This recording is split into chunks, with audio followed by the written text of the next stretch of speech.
নবী সাল্লাল্লাহু আলাইহি সাল্লামকে দাওয়াতের পদ্ধতি বলিয়ে দিয়েছেন। রাসূলুল্লাহ সাল্লাল্লাহু আলাইহি সাল্লাম তার উম্মতদেরকে কিভাবে আল্লাহর দিকে আহ্বান করবে সেই পদ্ধতিগুলি বলে দিয়েছেন। আল্লাহ রাব্বুল আলামিন বলেন, উদউ ইলা সাবিলি রাব্বিকা বিল হিকমা। হে রাসূল, আপনি আহ্বান করেন আপনার রবের পথে, মানুষকে আহ্বান করেন বিল হিকমা, হিকমার সাথে, প্রজ্ঞার সাথে। হিকমত ছাড়া কোনো জিনিস এর মধ্যে সৌন্দর্য ফুটে ওঠে না। অবশ্যই মানুষকে যখন আল্লাহর দিকে আহ্বান করবো, সেই মানুষটা মুসলিম হোক বা অমুসলিম হোক, তাকে অবশ্যই আমরা হিকমতের সাথে দাওয়াত দেব। রাসূল সাল্লাল্লাহু আলাইহি সাল্লামকে আল্লাহ তাআলা হিকমত দিয়েছিলেন। রাসূল করিম সাল্লাল্লাহু আলাইহি সাল্লামকে আল্লাহ রাব্বুল আলামিন যে জিনিসগুলো দিয়েছেন এর মধ্যে উল্লেখযোগ্য একটা জিনিস হইল হিকমত। তো আল্লাহ রাব্বুল আলামিন বলতেছেন, বিল হিকমাতি ওয়াল মাউইযাতিল হাসানা, এবং মানুষকে আহ্বান করেন আল্লাহর পথে উত্তম উপদেশের মাধ্যমে। বিল মাউইযাতিল হাসানা, দুঃখের বিষয়, পরিতাপের বিষয়, আমাদের অনেক মানুষকে দেখা যায় আল্লাহর দিকে আহ্বান করতে গিয়ে তার আহ্বানে মানুষ তো সাড়া দিবে দূরের কথা, মানুষ আল্লাহর দিক থেকে বিমুখ হয়ে যায়।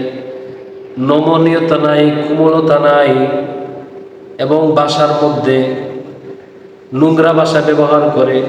এই ভাষাগুলি একজন ভালো মানুষ ব্যবহার করতে পারে না। এটা আল্লাহর দিকে আহ্বান হয় না, বরং এই আহ্বানের মাধ্যমে মানুষ আল্লাহর দিকে বিমুখ হয়ে সে জাহান্নামের দিকে চলে যায়।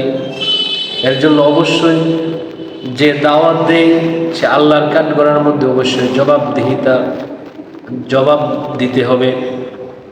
আল্লাহ রাব্বুল আলামিন বলেন, ওয়াজাআল মাউইযাতিল হাসানা। তৃতীয় নম্বর আল্লাহ বলেন, প্রথম আল্লাহ বললেন হিকমতের সাথে দাওয়াত দিবেন এবং উত্তম উপায়ে, ওয়াল মাউইযাতিল হাসানা, ভালো উপদেশের মাধ্যমে মানুষকে আল্লাহর দিকে আহ্বান করবেন। ওয়াজাদিলহুম বিল্লাতী হিয়া আহসান, তাদের সাথে আলোচনা করুন উত্তম, যা উত্তম ওইভাবে, অর্থাৎ যেটা উত্তম এইভাবে তাদের সাথে আলোচনা করেন। এটা আল্লাহ তাআলা আমাদেরকে তার হাবিবের মাধ্যমে আল্লাহ তাআলা জানিয়ে দিয়েছে। আল্লাহ রাব্বুল আলামিন বলেন, আল্লাহ রাব্বুল আলামিন সূরা আলে ইমরানের একটি আয়াতের মধ্যে আল্লাহ উল্লেখ করতেছেন নমনীয়তা, কোমলতা। এটা দাওয়াতের ক্ষেত্রে অনেক প্রযোজ্য। হযরত উলামায়ে কেরাম, সমস্ত যারা দায়ী আছেন, যারা আল্লাহর দিকে মানুষকে আহ্বান করেন, মনে করতেছেন যে মানুষ আল্লাহর দিকে আহ্বান করব, শুনে রাখেন আমার এই আয়াতটা, কোরআনের এই আয়াতটা অনেক প্রযোজ্য আপনার জানার জন্য। আল্লাহ রাব্বুল আলামিন বলেন, ফাবিমা রাহমাতিম মিনাল্লাহ, আল্লাহর দয়ায়, আল্লাহর অনুগ্রহে, ফাবিমা রাহমাতিম মিনাল্লাহি লিনতা লাহুম, আপনাদের প্রতি আপনি নরম হয়েছেন, তাদের প্রতি আপনি নরম হয়েছেন, তাদের প্রতি আপনার হৃদয়টা নরম হয়েছে। ফাবিমা রাহমাতিম মিনাল্লাহি লিনতা লাহুম।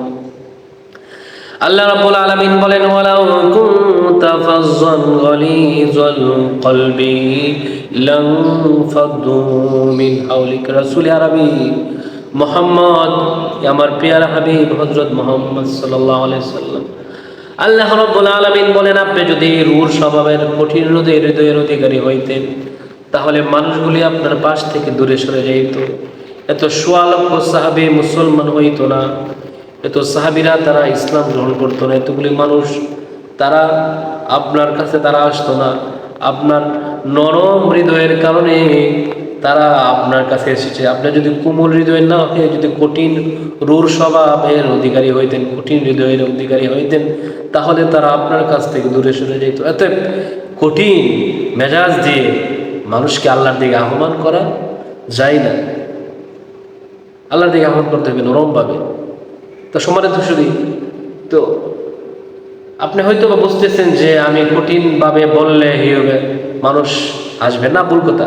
এই কঠিনভাবে বলার মাধ্যমে আপনাকে যারা সাপোর্ট করে, হয়তো বা আপনার বক্তবৃন্দ তারা খুশি হতে পারে, কিন্তু অন্য কেউ আপনার এই আহ্বানে আসবে, আপনার মজলিসে শরীক হবে বা আপনার দলবদ্ধ হবে, এটা অসম্ভব, এটা কল্পনার বাইরে, হতে পারে না।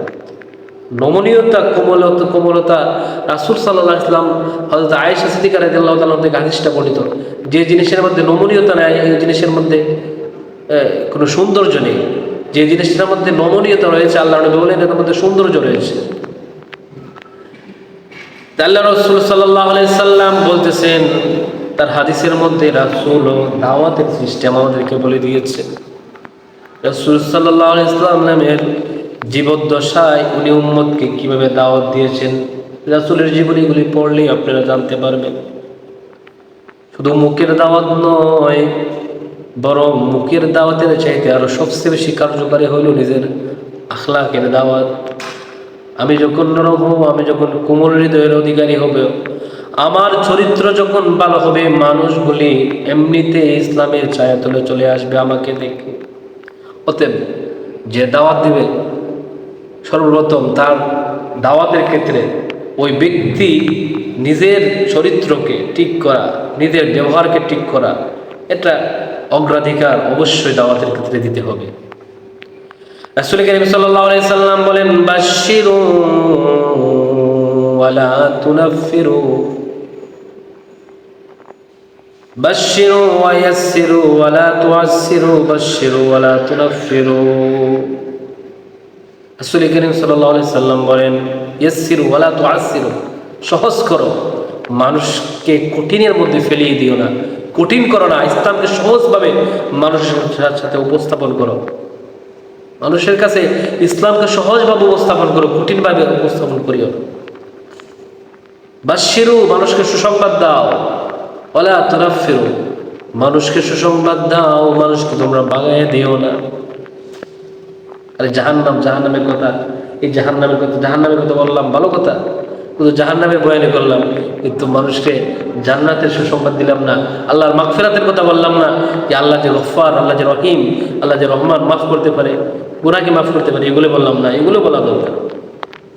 রাসূল কারীম সাল্লাল্লাহু আলাইহি সাল্লাম বলেন, বাশশিরু ওয়ালা তুনাফিরু, ইয়াসসিরু ওয়ালা তুআসসিরু, বাশশিরু ওয়ালা তুনাফিরু, সহজ করো উম্মত, কঠিন করিও না, সুসংবাদ দাও, মানুষকে তোমরা বাগায়ে দিও না।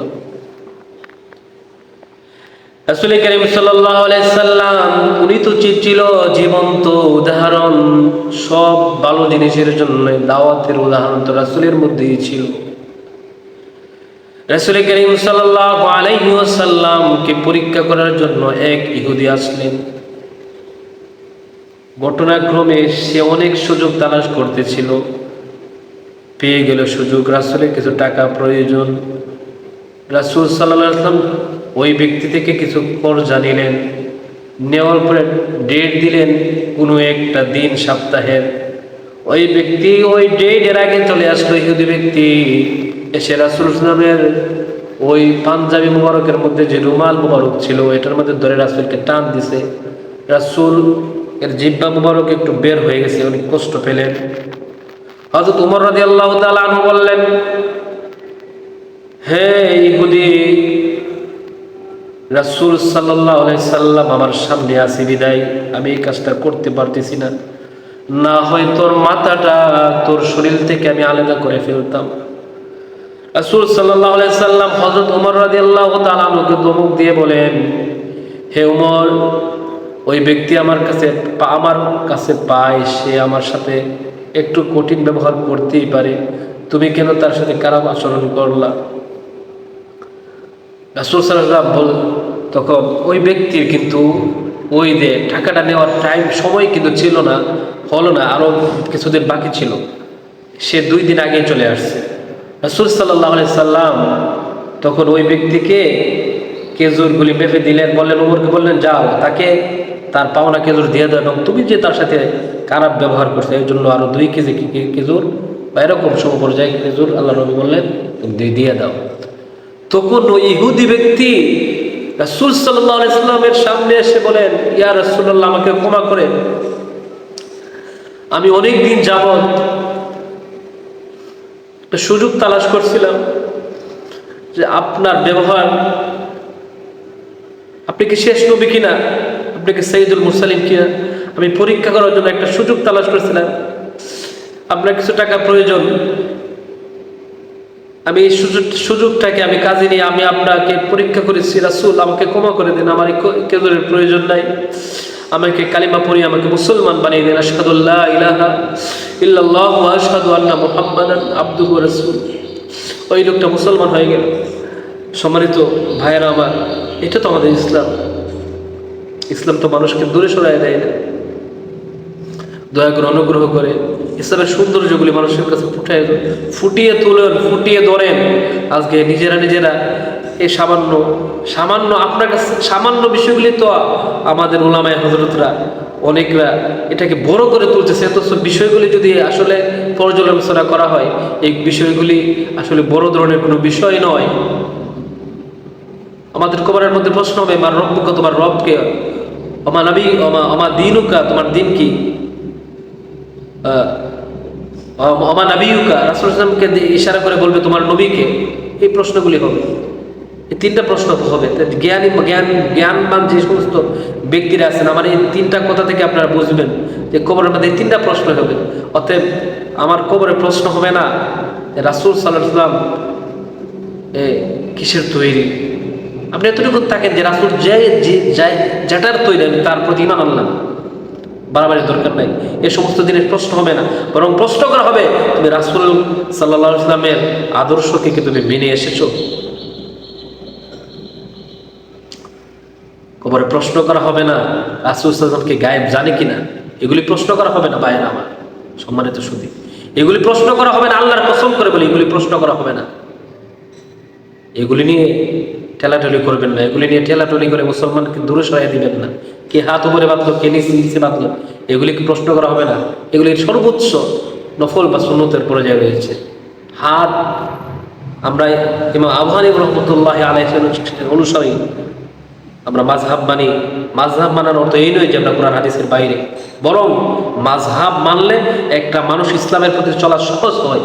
কারণ আমরা কোরআন ও হাদিসের মধ্যে ছড়িয়ে ছিটিয়ে থাকা মাসআলাগুলি এর সমাধান আমাদের পক্ষে আনা সম্ভব নয়। এই জন্য বিজ্ঞ হাদিস বিশারদ, কোরআন বিশারদ যারা রয়েছে তাদের অনুসরণ করে কোরআন হাদিসকে আমরা অনুসরণ করি, এটাই মাযহাব।